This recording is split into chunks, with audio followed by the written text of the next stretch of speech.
seasons. He's only been racing 3 years total in this sport. But at 32 years old, this man is driving one of the most powerful vehicles in the southern portion of the United States.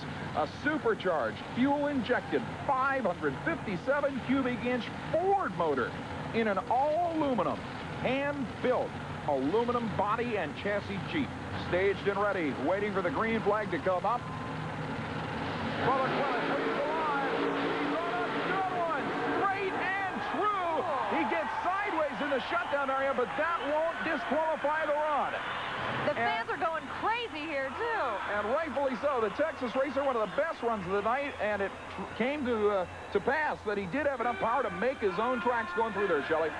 On the slow-mo replay, watch this thing. It will just skim the mud all the way down and not even pay attention to the ruts. A little bit of a bounce about the 15-foot marker. And on the starting line next, indeed, a pretty outrageous piece of equipment, and it's running into problems. A very, very slow launch for this incredible Chevy love truck of Don Lemke, the Nederland, Texas racer in the double trouble 1971 Toyota. Bounces around near the finish line after a rough starting line launch using a 396 cubic inch Chevrolet power plant. Not one of the best efforts for this guy. On the slow motion replay, you can see after it spun, it hooked up pretty good, even though it shot over to the right-hand side of the pit.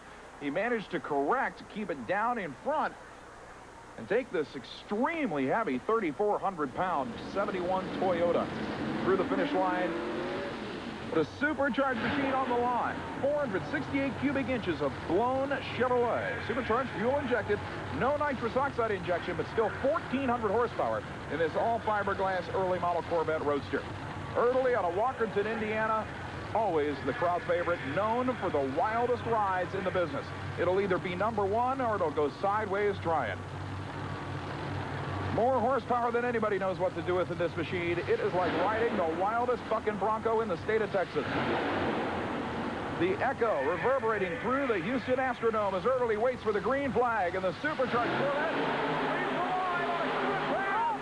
Bounces, and the body comes apart. Absolutely incredible as Ernie goes across the finish line, airborne, the landing hard enough to break the body in half. And once again, the Mud Shark proves to be the wildest vehicle in the sport. He sure seems happy with that run, even though he lost part of his tail there. On the slow motion replay, nailing the throttle. It takes a few feet for this machine to kick in, but then it starts getting literally airborne sideways all the way down the pit. There's the hit that put it airborne, bouncing hard and splitting the body in half. Mike Ernie, the incredible Mud Shark, never fails to be the most spectacular machine in the sport.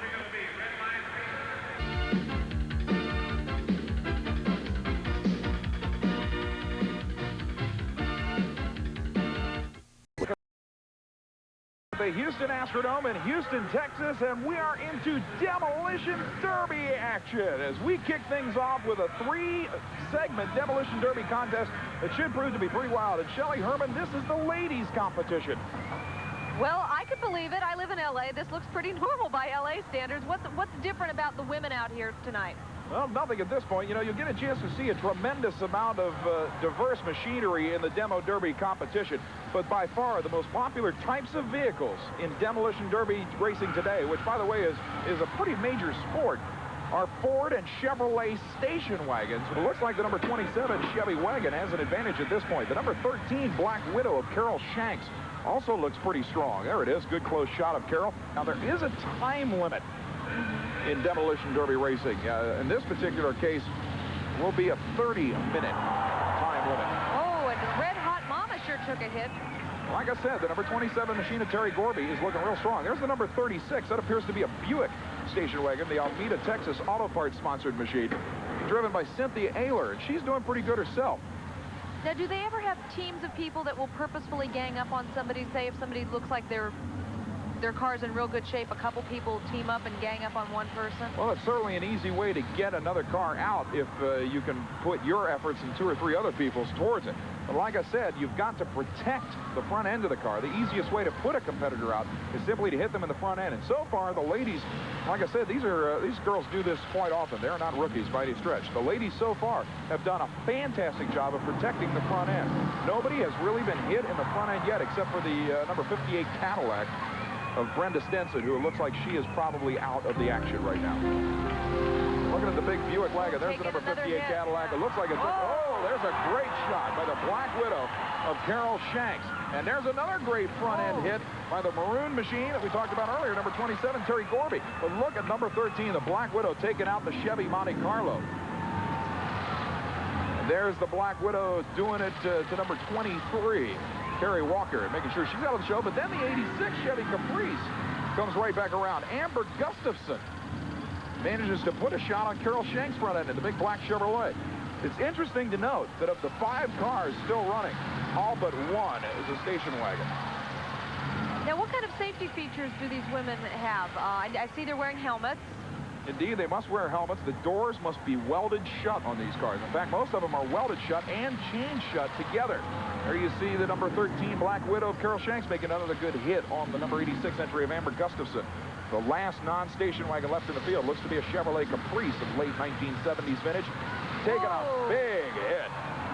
Well, I'll tell you, you can see the back end of the Black Widow buckle up on that hit. The crowd loves it. But Carol Shanks is making serious way on the number 86 Chevy Caprice. Look at her swinging that back end around. She's lost a lot of space in the rear of the Black Widow, but she is going to chase Amber Gustafson all the way around the floor of the Houston Astrodome. She has to. Now, when is it okay for someone to get out of the car? You never, ever get out of the car, no matter what happens, unless it is on fire and a red flag has been thrown by the official flagman. You are required to stay in that car until the end of competition.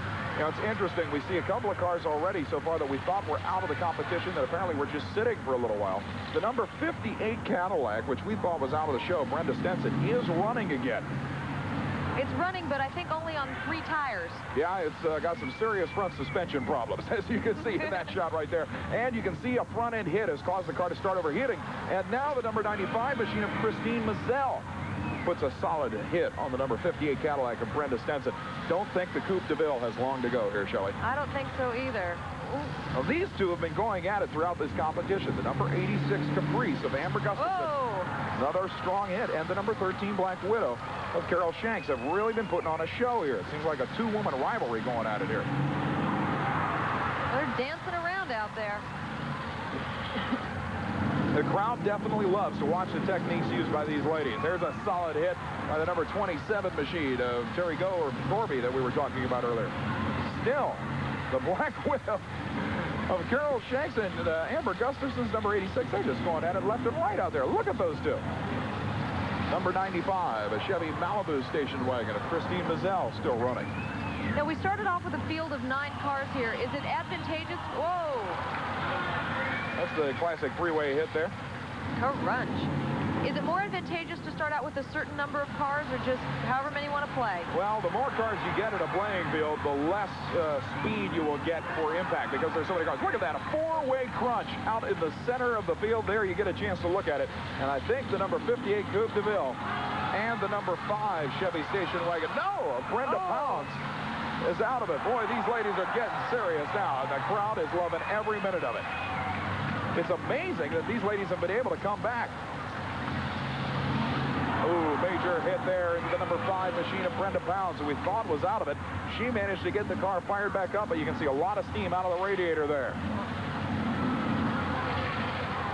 These cars literally were some of the most spotless demo derby cars we have ever seen when they started this competition. Every one of the cars involved in competition tonight, which includes some 40 vehicles in 3 different classes, was literally immaculate. No dents, no rust. These were good-looking cars. I think there's a beautiful close-up shot of the perfect reverse hit by the number 36 Buick station wagon being driven by Cynthia Ayler, who, as you can see, has managed to keep the number 36 Almeida Auto Parts machine pretty much in good condition. And we may have a hookup problem here. No, it looks like the Big 8 Speedway car is out of the picture. No, it's still running, and we've got a battle still between the number 13 and 36 entries. Every time you say someone's out, I think it gives them just that extra oomph. Well, look at the Black Widow. She's trying to crank that machine over. Carol Shanks working the starter. You can see the black smoke coming out of the pipes, and it will not start. In fact, we're down to 2 cars running right now as Carol Shanks and the number 13 cannot get refired. And there goes a hit on the Black Widow by Cynthia Ayler, and that may have been enough to put Carol Shanks and the Black Widow out. That brings us down to these two cars. One more hit, though, by Cynthia Ayler. She wants to make sure the Black Widow is out of this program. No, the Black Widow is running again. And getting out of Dodge. Look at that thing. They can't put it out. It's amazing.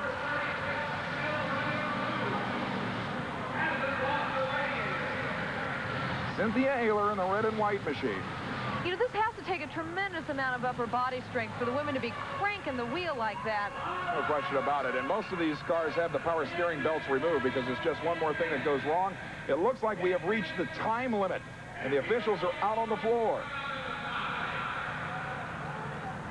With 3 cars still eligible to